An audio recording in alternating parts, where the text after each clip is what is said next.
अभी हम लोग लास्ट टाइम हम लोग ने देखा था what do you mean by international finance. फिर उसके बाद हम लोग ने देखा था balance of payment. Balance of payment का मीनिंग देखा था। Then we saw what are the factor responsible for deficit in balance of payment. ये सब देखा था। 2-3 टॉपिक कवर किया था। अब हम लोग का जो नया टॉपिक है as per your syllabus is concept of currency convertibility. अब ये क्या होता है? अब याद रखना, आप लोग जब भी कोई थ्योरी करते हो, कोई प्रैक्टिकल करते हो, तो सबसे पहले ये ध्यान देने का कि टॉपिक बोलना क्या चाहता है। तो यहाँ पे बोला गया है कॉन्सेप्ट ऑफ करेंसी कन्वर्टेबिलिटी। तो करेंसी कन्वर्टेबिलिटी ये क्या होता है ये पहले देखेंगे। तो सबसे पहले देखते हैं करेंसी। करेंसी क्या होता है? करेंसी क्या होता है? Money, right. अभी नोट है, ये सब करेंसी अपना है ना। कन्वर्टेबिलिटी, कन्वर्टेबिलिटी का मतलब कन्वर्ट कर सकते हैं, चेंज कर सकते हैं, राइट। अभी जैसे एग्जांपल के तौर पे गोल्ड है।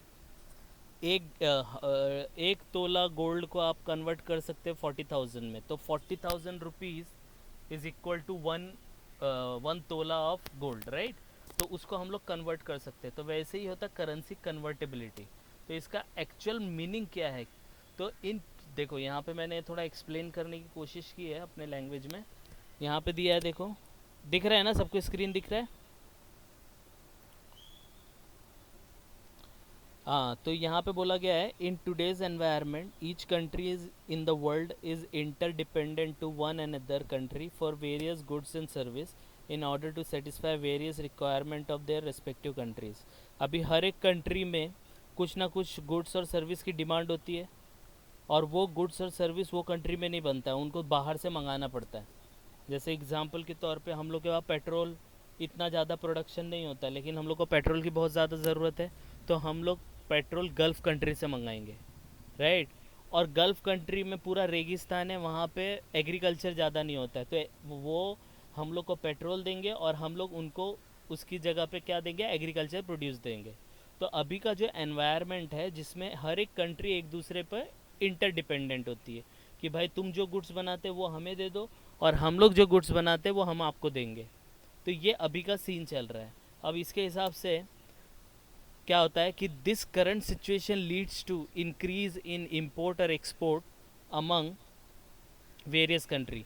तो इससे क्या होता है? अपना इंपोर्ट है और अपना एक्सपोर्ट है, ये दोनों इंक्रीज़ हो जाएगा। क्योंकि मैं जब मुझे पेट्रोल की ज़रूरत है और पेट्रोल यहाँ मिलेगा नहीं, तो मुझे बाहर से इंपोर्ट करना पड़ेगा। और यहाँ का एग्रीकल्चर प्रोड्यूस हमारे पास बहुत पैदा होता है, लेकिन बाहर की कंट्री में एग्रीकल्चर प्रोड्यूस का डिमांड है, तो हम लोग यहाँ से क्या करेंगे? उसको एक्सपोर्ट करेंगे। तो जब ऐसा एनवायरनमेंट क्रिएट होता है तो इंपोर्ट एक्सपोर्ट अपने आप ही इंक्रीज़ होने लगता है। अब इंपोर्ट एक्सपोर्ट करेंगे तो यहाँ का पैसा, अभी जैसे मेरे को ऑयल ख़रीदना है सऊदी अरब से। सऊदी अरब पता है ना, गल्फ़ में है। तो वहाँ से अगर मैं ऑयल ख़रीदूँगा तो मैं क्या दूंगा? इंडियन रुपीज़ दूंगा उसको। इंडियन रुपीज़ में मानेगा क्या वो? नहीं, उसको क्या देना पड़ेगा? डॉलर वॉलर देना पड़ेगा, है कि नहीं? डॉलर देंगे तभी वो मानेगा, नहीं तो उसको सऊदी की करेंसी में देंगे तो वहाँ चलता है अपना क्या नाम था उसका, सऊदी में कौन सा करेंसी है? रियाल। रियाल में देंगे या डॉलर में देंगे तो तभी वहाँ पे हम लोग कुछ चीज़ वहाँ से मंगा सकते हैं। और सेम वे में जब हम लोग यहाँ से एग्रीकल्चर प्रोड्यूस भेजेंगे तो वो अगर हम लोग को रियाल देगा तो हम लोग बोलेंगे कि हम लोग को रुपी दो, है कि नहीं? तो जब एनवायरनमेंट ऐसा क्रिएट होता है, जब एक कंट्री दूसरे कंट्री पे डिपेंड होती है और एक कंट्री दूसरे कंट्री के गुड्स को लेती देती है, तो उसकी वजह से क्या होता है? इंपोर्ट एक्सपोर्ट बढ़ जाता है। और इंपोर्ट एक्सपोर्ट को करने के लिए हम लोग को एक चीज़ की सबसे ज़्यादा ज़रूरत होती है, और जिसको हम लोग बोलते हैं फॉरेन करेंसी। समझ में आया? अभी देखो, करेंसी कन्वर्टेबिलिटी समझेगा, ये मैं थोड़ा आपको पहले इसका जो ब्रीफ है, इसकी हिस्ट्री क्या है वो बता रहा हूँ। तो इतना समझ में आया सबको? हाँ, अब देखो, there may be situation a country find it difficult to import goods from other country due to non acceptance of their domestic currency. कुछ ऐसी सिचुएशन भी हो सकती है जब हम गुड्स कहीं बाहर के देश से मंगाते हैं तो वो देश वाला बोलता है कि हम आपको गुड्स वो नहीं बेच सकते, क्योंकि आप जो करेंसी दे रहे हो वो हमारे कंट्री में एक्सेप्टेबल ही नहीं है। राइट, अभी चाइना वाला सॉरी नेपाल वाला पेट्रोल मंगाता है यूएसए से, समझो अमेरिका से, तो अमेरिका वाला तो डॉलर ही लेगा। अब वो अपना नेपाल का करेंसी देगा तो वो एक्सेप्ट होगा क्या? नहीं होगा। तो कुछ सिचुएशन ऐसी आती है कि कंट्री को डिफ़िकल्टी होती है बाहर के गुड्स को मंगाने के लिए। क्यों डिफ़िकल्टी होती है? क्योंकि उनकी जो डोमेस्टिक करेंसी है, जैसे इंडिया में डोमेस्टिक करेंसी क्या रुपी है, वो रुपी करेंसी बाहर के देश में नहीं चलती। Therefore these country are converting their currency into other currency. अब देखो यहाँ से अपना कॉन्सेप्ट स्टार्ट हो गया। तो हम लोग क्या करते हैं, जब उनकी करेंसी को एक्सेप्ट नहीं किया जाता तो वो अपनी करेंसी को क्या करते हैं, दूसरी करेंसी दूसरे कंट्री की करेंसी में कन्वर्ट करते हैं। Example, Indian rupee converted into dollar. तो जब इंडियन रुपी को हम लोग कन्वर्ट करेंगे डॉलर में तो उसको हम लोग बोलेंगे करेंसी कन्वर्टेबिलिटी। आ रहा है समझ में? कोई डाउट तो नहीं है? ओके, एक और है। The currency convertibility is the ease with which a country currency can be converted into gold or another currency। तो हम लोग बोल सकते हैं करेंसी कन्वर्टिबिलिटी वो चीज़ होता है जब हम अपनी करेंसी को दूसरे करेंसी में या गोल्ड में कन्वर्ट कर देते हैं, उसको बोलते हैं करेंसी कन्वर्टिबिलिटी। और currency convertibility is very essential for international trade. हम लोग को करेंसी को कन्वर्ट करना ही पड़ता है जब हम लोग बाहर के देशों से गुड्स का डीलिंग वीलिंग करते हैं तब। समझ में आया? अब यहाँ पे देखो, when a country has a poor currency convertibility. तो करेंसी कन्वर्टेबिलिटी क्या हुआ? करेंसी कन्वर्टेबिलिटी ये हुआ कि इस सिचुएशन में जो अभी का बिजनेस एनवायरनमेंट चल रहा है, उस एनवायरनमेंट में हर एक कंट्री दूसरे कंट्री पे डिपेंड होती है कुछ गुड्स के लिए।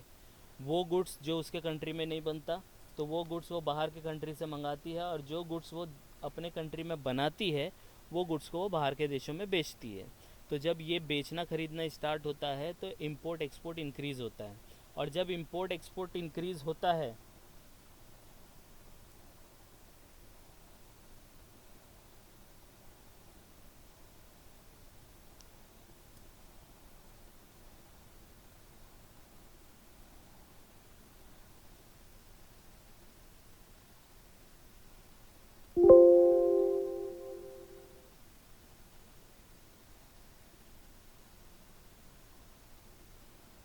हाँ, तो दिस वाज रिमेनिंग कि when a country has a poor currency convertibility it creates barrier to trade with other foreign countries which in turn leads to slow economic growth.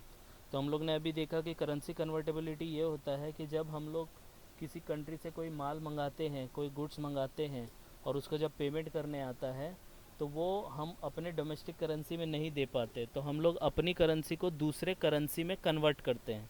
That process is called currency convertibility. अगर जो भी currency को ये difficulty होती है convert करने में अपनी करेंसी को, तो उसकी वजह से वो ट्रेड नहीं कर पाती दूसरे कंट्रियों के साथ। तो यहाँ पे दिया है ना, when a country has a poor currency convertibility it creates barrier to trade with other foreign country which in turn leads to slow economic growth. और जब वो बाहर से अपना गुड्स और सर्विस नहीं मंगा पाती तो उनका जो इकोनॉमिक ग्रोथ होता है वो कंट्री का, वो स्लो हो जाता है। तो करेंसी कन्वर्टिबिलिटी का ये है। तो currency convertibility is nothing but it is a situation when you convert your currency into different currency और गोल्ड। अगर करेंसी कन्वर्टिबिलिटी आपकी स्ट्रॉन्ग है तो आपका इकोनॉमिक ग्रोथ अच्छा होगा, और अगर आपका करेंसी कन्वर्टिबिलिटी पुअर है, वीक है, तो आपका इकोनॉमिक ग्रोथ स्लो होगा। समझ में आया इतना?